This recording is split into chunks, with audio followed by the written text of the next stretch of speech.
ونشهد أن سيدنا وحبيبنا ومولانا محمدا عبده ورسوله الذي أرسله بالحق بشيرا ونذيرا وداعيا إلى الله بإذنه وسراجا منيرا أعوذ بالله من الشيطان الرجيم بسم الله الرحمن الرحيم إن الله وملائكته يصلون على النبي يا أيها الذين آمنوا صلوا عليه وسلموا تسليما اللهم صل على سيدنا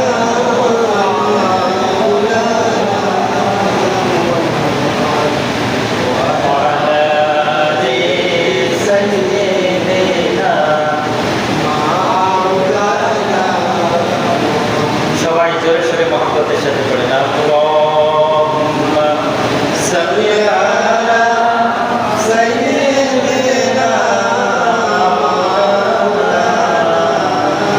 মুহাম্মাদ ওয়া আলা আলি সাইয়্যিদিনা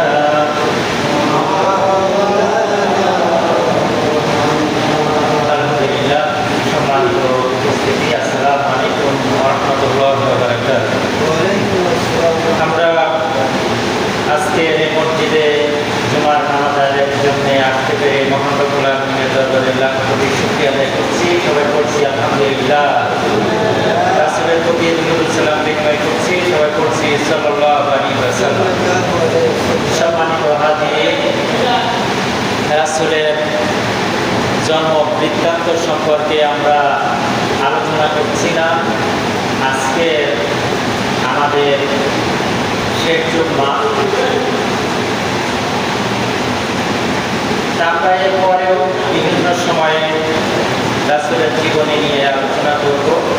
রবিউল আউয়াল মাসের উদ্দেশ্যে আমরা এই 4 জুম্মা আলোচনা করছি। আজকে আমরা এই জন্ম বৃত্তান্তের আলোচনা শেষ করব। আল্লাহ যেন আমাদেরকে রাসূলের প্রেমে ভালোবাসায় মুক্ত হয়ে আমরা যেন তাকে আমাদের হৃদয়ে লালন করি, ধারণ করি, তাকে অনুসরণ করি। যদি আমরা করতে পারি তাহলে আমরা পরকালে মুক্তির জন্যে তার সামনে লাভে ধন্য হব। আল্লাহ আমিন। সেই হিসেবে যেন আমাদেরকে কবুল করে নেন সবাই মিলে আমিন। আমরা এখন একটু নাতে রাসূল পরিবেশন করব। গত 3 জুম্মায় 3টি নাতে রাসূল আমরা শুনেছি। আজকে 4th দিনে আমরা আরেকটি শুনে আলোচনা করব ইনশাআল্লাহ।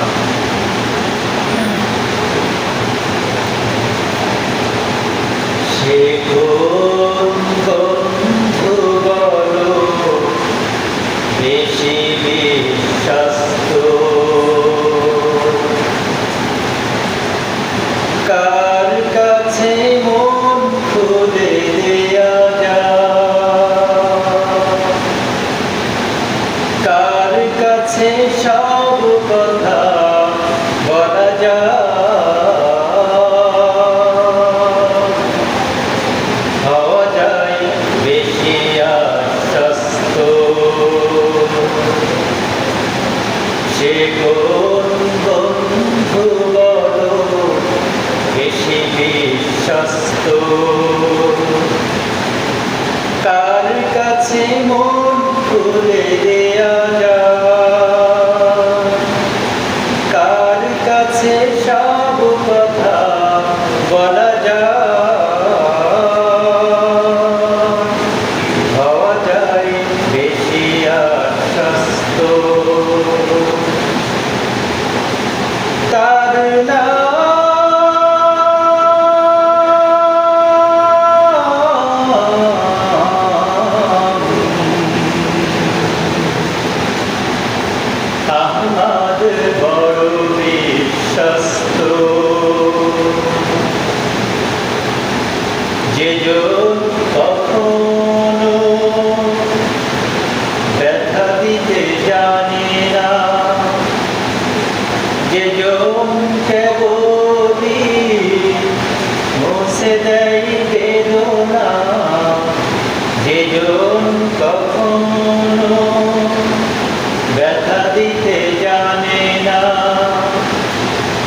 যে জনকে বলি মুছে দেয় বেদনা,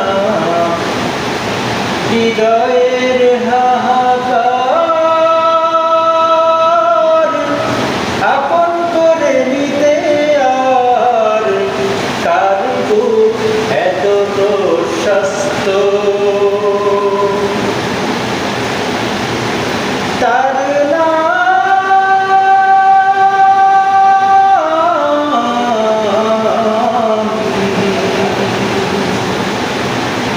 আহমদ বড় বিশ্বস্ত,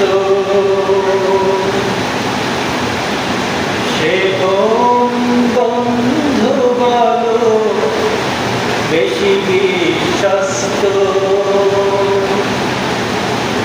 কার কাছে মন খুলে দেয়া যায়, কার কাছে সব কথা বলা যায়, হওয়া যায় বেশি আশ্বস্ত, তার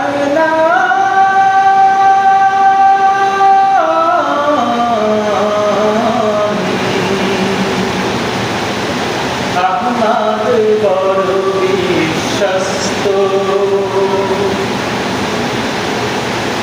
মহানবী বলে তারে কেউ বাজাতে, আমি ডাকি প্রিয়তম, সে আমার ধ্যান ভালোবাসাতে, মধুময় মনোহর স্বপ্ন সম, যে জন করুণার অনুপম উপমা, যার মতো মানবী কোথাও আর মিলে না, যে জন করুণার অনুপম উপমা, যার মতো দরদি কোথাও আর মিলে না,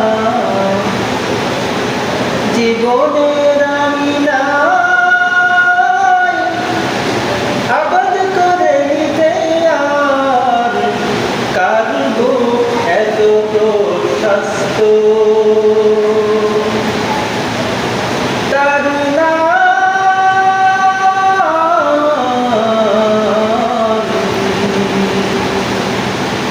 আহমদ বড় বিশ্বস্ত, সে বন্ধু বলো বেশি বিশ্বস্ত, কার কাছে মন খুলে দেয়া যায়, কার কাছে সব কথা বলা যায়, হওয়া যায় বেশি আশ্বস্ত, তার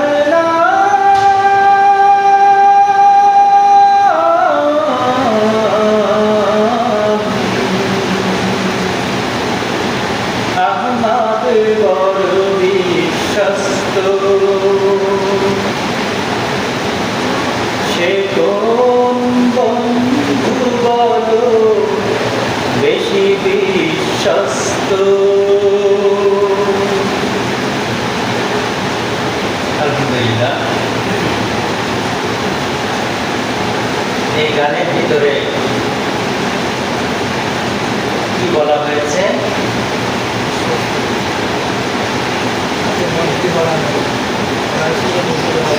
যে মানুষ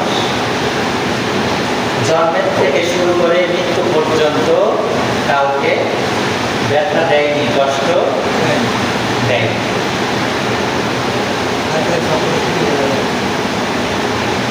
জন্মের থেকে শুরু করে মৃত্যু পর্যন্ত এমন একজন মানুষ যিনি কাউকে ব্যথা দেননি, কষ্ট দেয়নি। আমরা সেই নবীর উম্মত না? নবীর উম্মত। আমরা মানুষকে সমানে কষ্ট দেব, দেন না? কে, তাই না? তাহলে আমরা যে উম্মত হওয়ার দরকার সেই উম্মতের কাছাকাছি যাইতে ব্যর্থ হচ্ছে।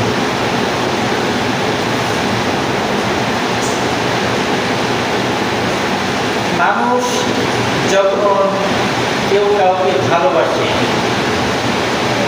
তখন তার ভালোবাসায় কিন্তু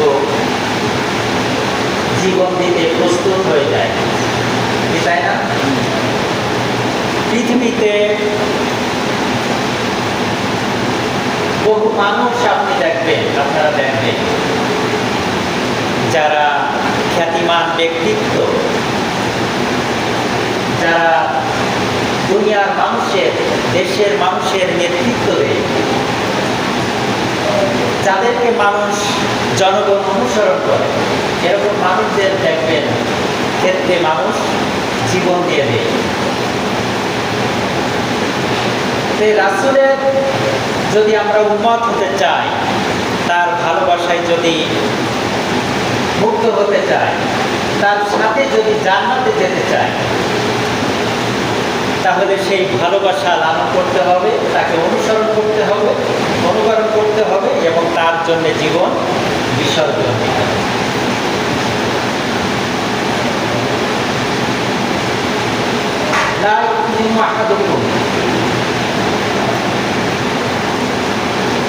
ততক্ষণ পর্যন্ত কোনো ব্যক্তি মুমিন হতে পারবে না যতক্ষণ পর্যন্ত সে আমাকে ভালো না বাসবে। যতক্ষণ পর্যন্ত সে আমাকে ভালো না বাসবে, তার জীবনের সব কিছু থেকে ততক্ষণ পর্যন্ত সে ব্যক্তি মুমিন হতে পারবে।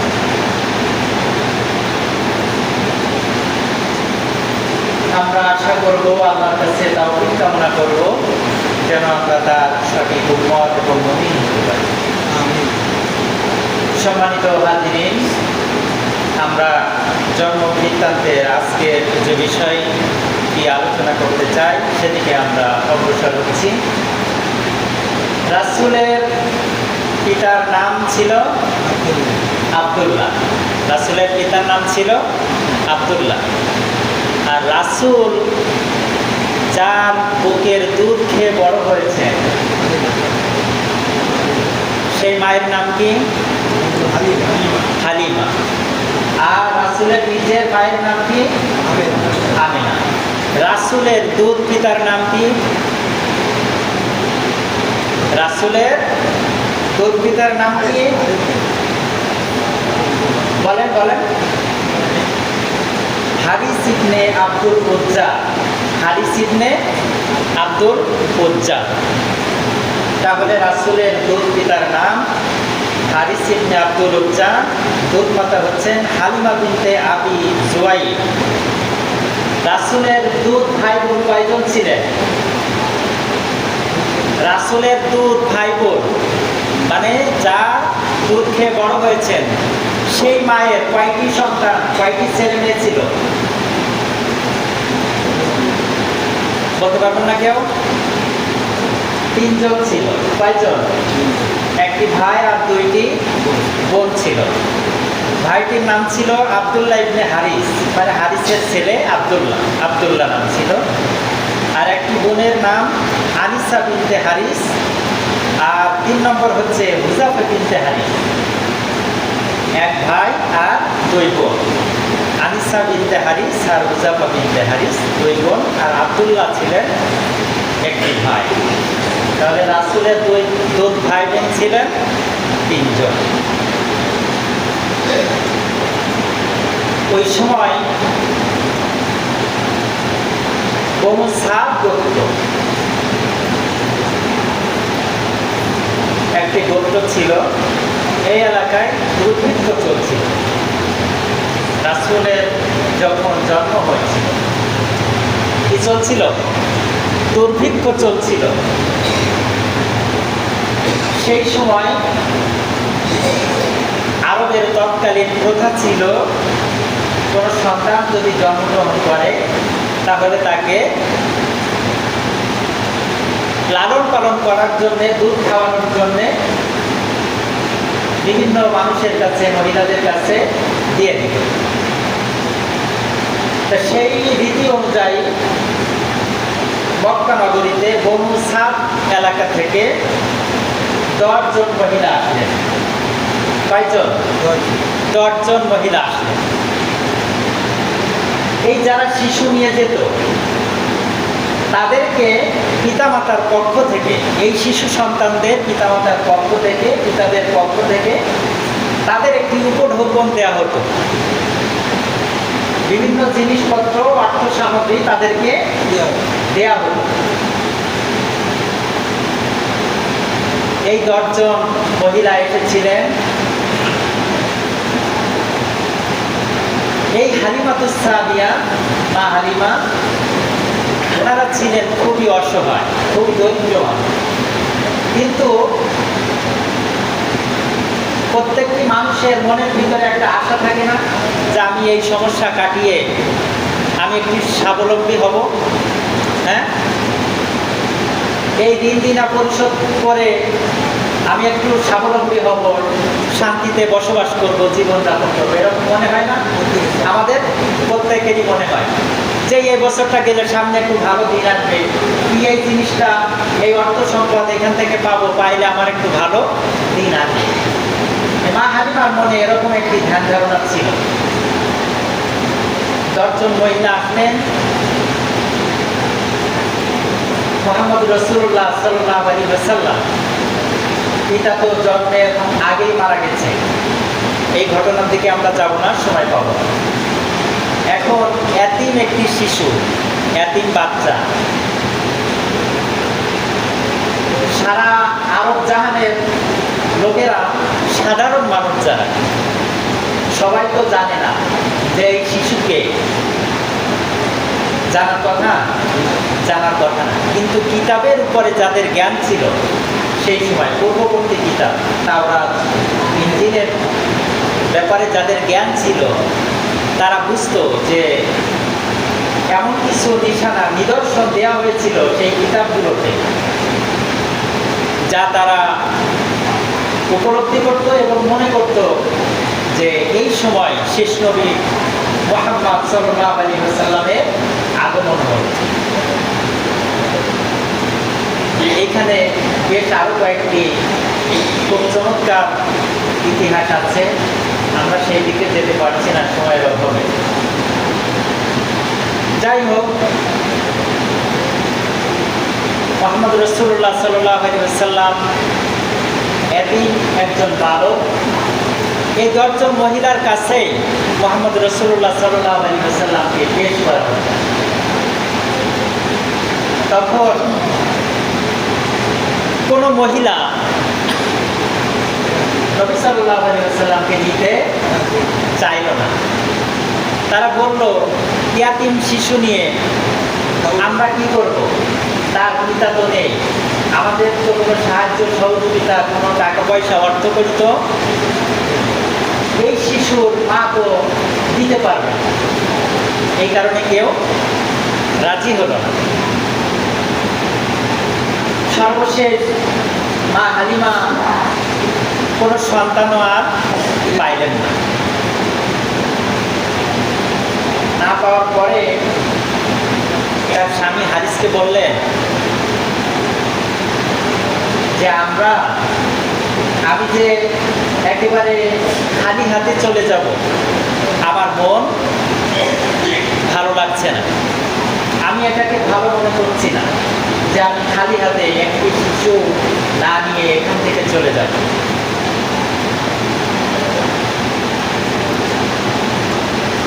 তখন হারিস বললে, তুমি কি করতে চাচ্ছ? তখন মা হালিমা বললেন, তার পরিবারের পক্ষ থেকে কিছু যদি নাও পায়, তারপরেও আমি এই সন্তানটিকেই নিয়ে যাই। আল্লাহ যা ভালো মনে করে তাই হবে। এবং ইতিহাসে বলা হচ্ছে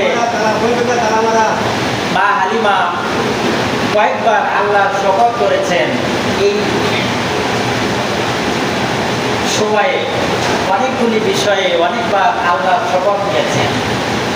আমি যখন পড়ছিলাম তখন চিন্তা করছিলাম সেই সময় আল্লাহর শপথ, আল্লাহর কসম যে সাধারণ মানুষ করেছে, তার মানে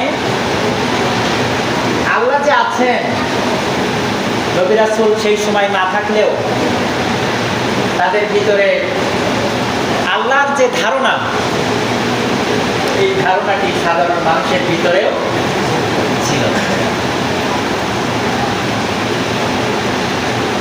মা হালিমা মুহাম্মদ রাসূলুল্লাহ সাল্লাল্লাহু আলাইহি ওয়াসাল্লামকে যখন নিতে চাইলেন, তখন মা আমিনার কাছে ফিরে গেলেন, বললেন, আমিনা গো, আমি একেবারে খালি হাতে ফিরে না যে আপনার শিশু সন্তানকে আমি নিয়ে যাই।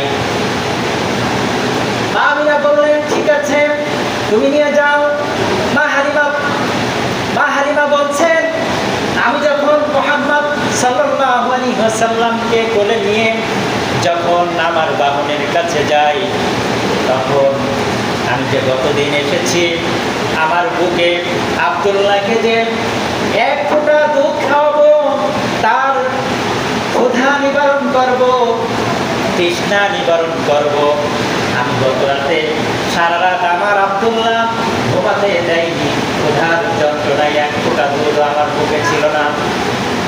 আমি যখন মুহাম্মদকে কোলে নিয়ে যখন আমি বাহনের দিকে গেলাম, এই যাওয়ার ভিতরেই, এই সময়টুকুর ভিতরেই আমি অনুভব করলাম আমার দুই বুকে দুধে পরিপূর্ণ হয়ে গেছে।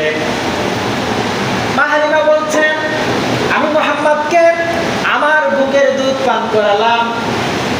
গত রাতে এক ফোঁটা দুধ আমার বুকে ছিল না, কিন্তু মুহাম্মদকে কোলে নেওয়ার পরে যখন বুকে দুধ আসলো, আমি মুহাম্মদকে পান করালাম, দুধ পান করালাম।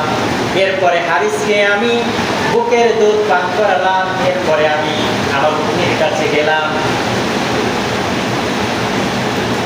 বুকের দুধ খাওয়ানোর পরে হারিস যখন শান্ত হয়ে গেল, আব্দুল্লাহ যখন শান্ত হয়ে গেল, স্বাভাবিক হয়ে আসলো, আমি আমার স্বামী হারিসকে বললাম যে আপনি উটের কাছে যান। হারিস বলছেন, আল্লাহর কসম, আমি যখন উটের কাছে গেলাম তখন ওই উটের বাগানে কোনো দুধ ছিল না, এক ফোঁটা দুধও ছিল না। আমরা না খেয়ে ক্ষুধার তৃষ্ণায়, ক্ষুধায় যন্ত্রণায় আমরা এই মক্কায় এসেছি। কিন্তু উটনির কাছে যাওয়ার পরে দেখলাম যে তার স্তন দুধে পরিপূর্ণ হয়ে গেছে। আমি দুধ দহন করলাম, আমি নিজে খাইলাম, হালিমাকে খাওয়ালাম। খাওয়ানোর পরে ওই রাত্রে আমরা ওইখানেই রাত যাপন করলাম। সারা রাত শান্তিতে মুহাম্মদ এবং আব্দুল্লাহকে নিয়ে আমরা সারা রাত, ক্ষুধা নিবারণ হয়ে গেল, সারা রাত শান্তিতে ঘুমালাম। সকালবেলা উঠলাম ভোর সাত করতে চলে যাওয়ার জন্যে। যখন সকালে প্রস্তুতি নিলাম, আমার সাথে যারা এসেছিল তাদের উটগুলো ছিল খুব শক্তিশালী, আর আমার উট এত দুর্বল ছিল যে আমাদের বহন করে নিয়ে আসতে পারছিল না, আমাদের উটনিটি হাঁটতে পারছিল না। এই উটনি নিয়ে আসার পরে সকালবেলা যখন রওনা দিলাম, তখন আমার সাথীরা বলল যে হালিমা, হারিস, গতদিন আমাদের সাথে যে উটনিটি নিয়ে এসেছিলে, যার পিঠে চড়ে তোমরা এসেছিলে আমাদের সাথে, সেই উটনিটি কি এইটা? হালিমা বলছে, আল্লাহর কসম করে বলছি, গতদিন যে উটনিটির উপর ভর করে আমরা মক্কা এসেছিলাম, আজকের সেই উটনির পরে ভর করে আমরা ফিরে যাচ্ছি। তারা বলল, কিভাবে সম্ভব? এই উটনি এত দুর্বল ছিল, যার একটি মানুষকে বহন করার কোনো ক্ষমতা ছিল না, শক্তি ছিল না। এই উটনিটি কিভাবে এত শক্তি পেল? হারিস এবং হালিমা বলল, জানি না, মনে হয় আল্লাহ রাব্বুল আলামিনের পক্ষ থেকে আমাদের উপরে কোনো বরকত নাযিল হচ্ছে।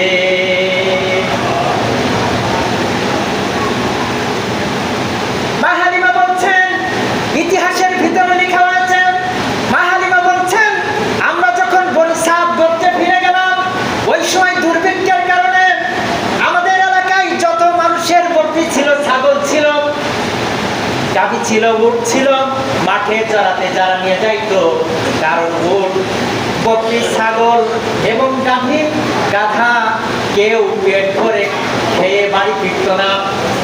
সারাদিন মাঠে চড়ার পরেও তাদের পেট ভর্তি হতো না, তারা খাইতে পারতো না, খাবার ছিল না মাঠে। সকল মানুষ দুর্ভিক্ষের কারণে ক্ষুধার যন্ত্রণায় দিনাতিপাত করছে, কারোর কাছে খাবারের বন্দোবস্ত নাই, অনেক কষ্ট করে দিন যাপন করছে। হালিমা বলছেন, বাড়িতে যাওয়ার পরে আমার বকরিগুলো, আমার যে পশুগুলো ছিল, পরের দিন থেকে যখন মাঠে চড়াতে নিয়ে যাচ্ছিল, সারাদিন সবার বকরিগুলো মাঠে চড়ে খাওয়া দাওয়া করে যখন ফিরে আসে, সবার বকরিগুলো, ছাগলগুলো খালি পেটে ফিরে আসে। কিন্তু আমার যে বকরিগুলো, পশুগুলো ওই একই মাঠে সারাদিন চড়ে খেয়ে দিয়ে বেড়ায়, সন্ধ্যার সময় তারা পেট ভর্তি করে আমার বাড়িতে ফিরে আসে। কারোর স্তনে দুধ না থাকলেও, কারোর বকরি এবং উটের স্তনে দুধ না থাকলেও, আমার যে পশুগুলো ছিল সারাদিন খাওয়ার পরে সন্ধ্যাবেলায় যখন তারা ফিরে আসতো, তখন প্রত্যেকের স্তনে ভর্তি দুধ থাকতো। কেউ বুঝতে পারেনি তারা এইটি যে শেষ নবী মুহাম্মদুর রাসূলুল্লাহ সাল্লাল্লাহু আলাইহি ওয়াসাল্লাম, তার বরকতে এইভাবে তাদের উপর রহমত এবং বরকত নাযিল হচ্ছে।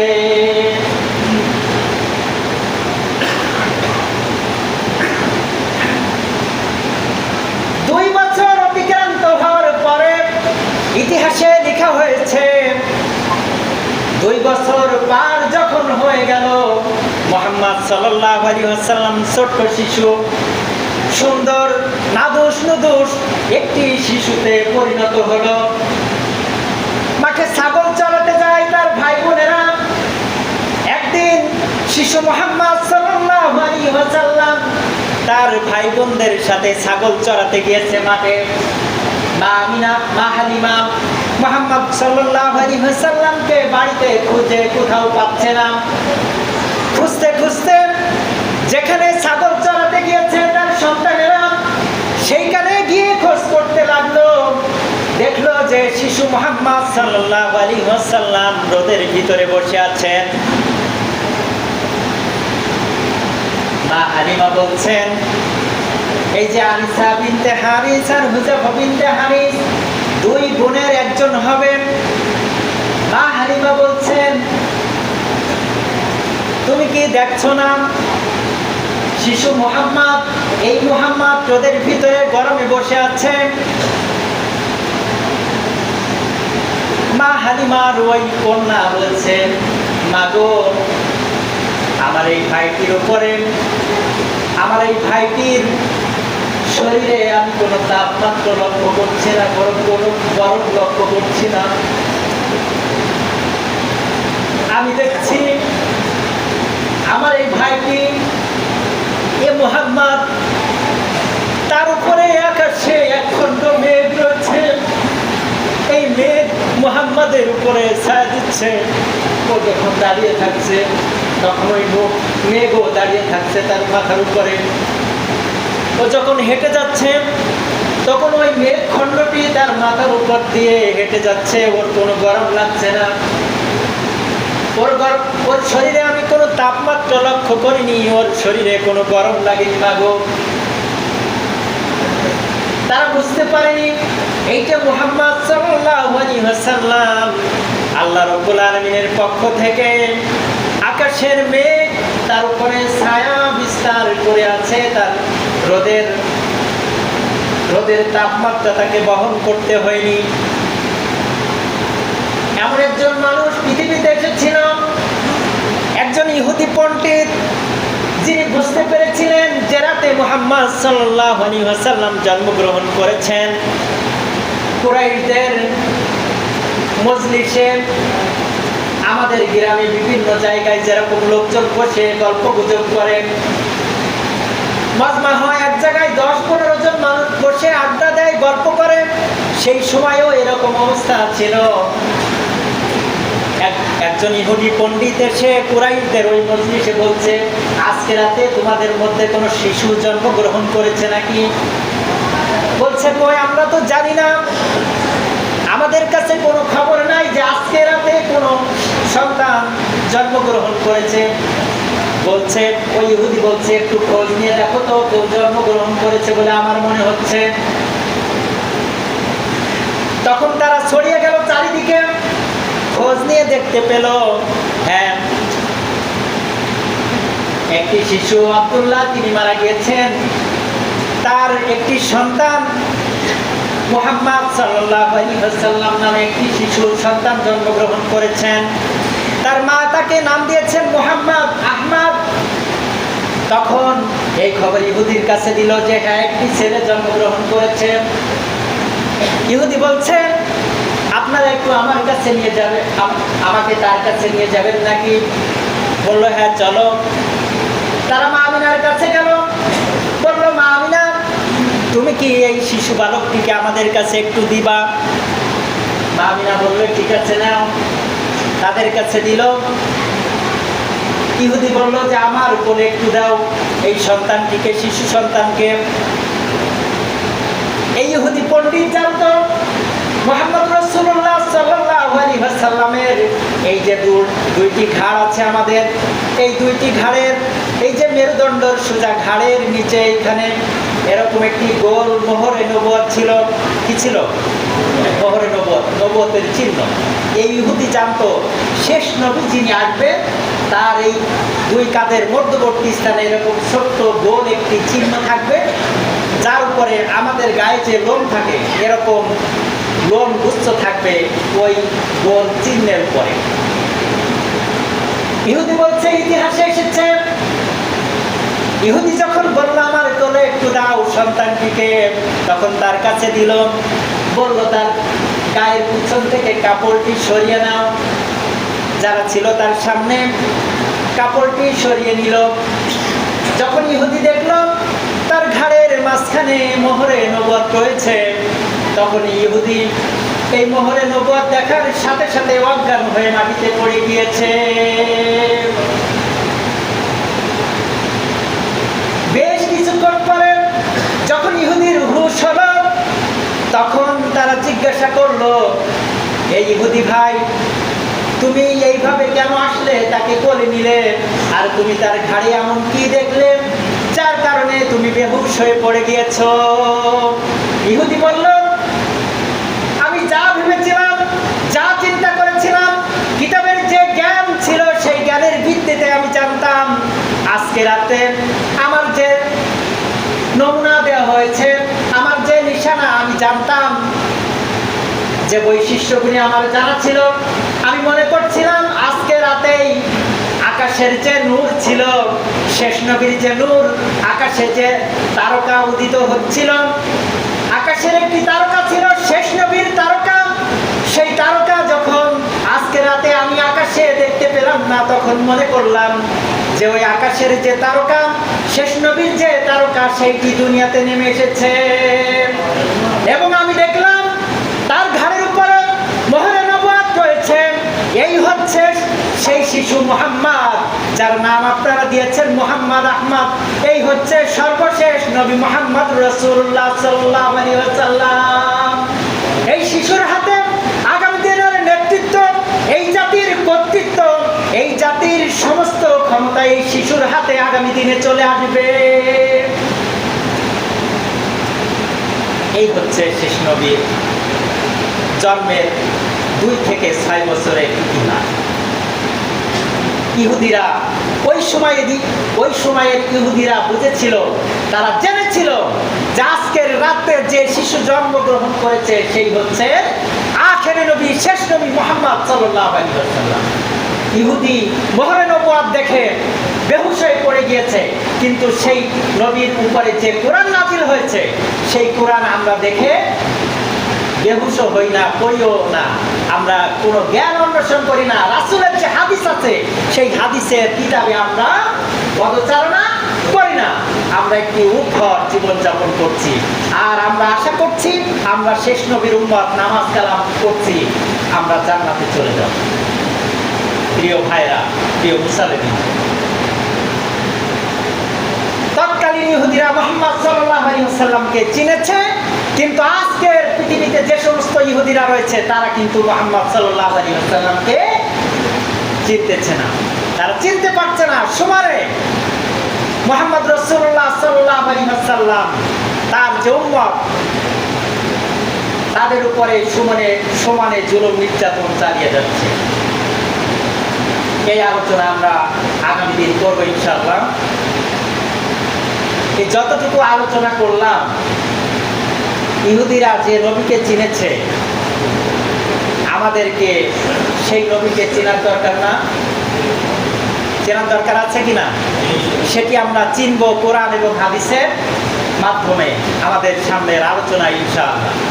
আজকের এতটুকু আলোচনার ভিতরে আমি শেষ যে কথাটি বলতে চাই, যতটুকু হৃদয়ে আপনাদের অনুভূতিতে এসেছে, নাড়া দিয়েছে, আমি আপনাদের কাছে বিনীত আরজ করব রাসূলের সিরাত সম্পর্কে, কোরআন এবং হাদিস সম্পর্কে আপনারা একটু জানার চেষ্টা করুন, একটু পড়ালেখার চেষ্টা করুন। আর পড়ালেখার সক্ষমতা যদি নাই হয় তাহলে অন্তত অনুরোধ করব জুমার আজানের আগে আপনারা একটু মসজিদে আসেন। জুমার আজানের আগে একটু মসজিদে আসেন, অন্তত 40-45 মিনিট আমরা একটু কোরআন হাদিস থেকে আলোচনা করি। সেইখান থেকে আমরা কোরআন এবং হাদিস, রাসূলের সিরাত সম্পর্কে আলোচনা করি। আমরা এইখান থেকেই আমরা জ্ঞান অন্বেষণের চেষ্টা করি। আল্লাহ রাব্বুল আলামিন আমাদেরকে তাওফিক দান করুন। আমিন ওয়া মা তাওফিক ইল্লা বিল্লাহ। আসসালামু আলাইকুম ওয়া রাহমাতুল্লাহি ওয়া বারাকাতুহু।